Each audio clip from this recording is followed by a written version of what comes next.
Black hole को ब्रह्मांड की सबसे रहस्यमयी वस्तु माना जाता है। कुछ लोग सोचते हैं कि ब्लैक होल एक अलग आयाम के द्वार हो सकते हैं, कुछ का मानना है कि समानांतर ब्रह्मांड जैसी अलग दुनिया हो सकती है, और दूसरों का मानना है कि ब्लैक होल में गिरने वाली कोई भी चीज हमेशा के लिए गिरती रह सकती है।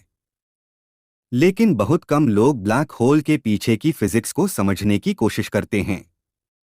आइए समझने की कोशिश करते हैं।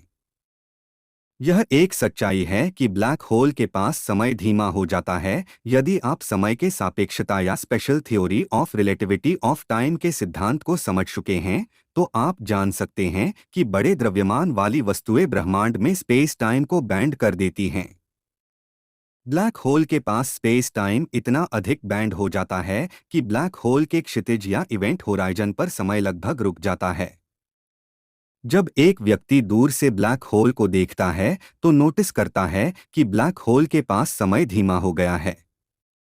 वह इस बात को भी नोटिस करता है कि ब्लैक होल के पास मौजूद व्यक्ति की उम्र भी बढ़ रही है। क्या होगा यदि आप ब्लैक होल के इवेंट होराइजन पर घड़ी लगाते हैं? आप देखेंगे कि ब्लैक होल के इवेंट होराइजन के पास आते ही घड़ी धीमी होने लगेगी, और जब घड़ी बिल्कुल इवेंट होराइजन पर पहुंच जाएगी तो यह आपके लिए लगभग रुक जाएगी। लेकिन जो व्यक्ति ब्लैक होल के इवेंट होराइजन पर मौजूद होगा उसके लिए समय सामान्य गति पर ही व्यतीत होगा। उसे घड़ी की गति में कोई परिवर्तन नजर नहीं आएगा। दूसरे शब्दों में समय उसके लिए धीमा नहीं होगा और न ही वह अपनी उम्र में कोई बदलाव देख पाएगा। हम यहाँ पृथ्वी पर एक ब्लैक होल की आयु अरबों वर्षों के रूप में देखते हैं, जो वास्तव में केवल समय फैलाव या टाइम डायलेशन का परिणाम है।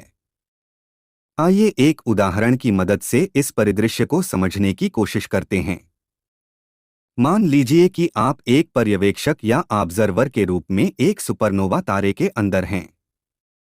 आप ब्लैक होल के निर्माण को देखने के लिए वहां हैं।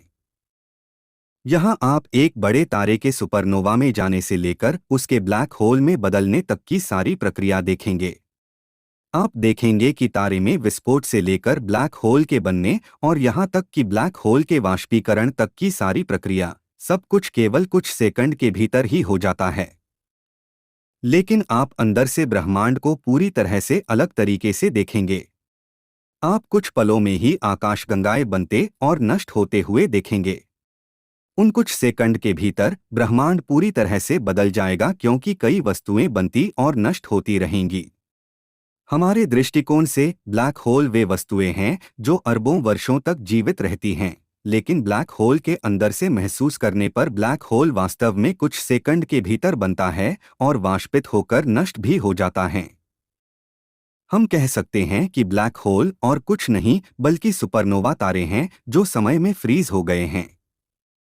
ये एक मृग मरीचिका की तरह होता है, जिसमें हमें दूर से पानी नजर आता है, लेकिन पास जाने पर कुछ भी प्राप्त नहीं होता।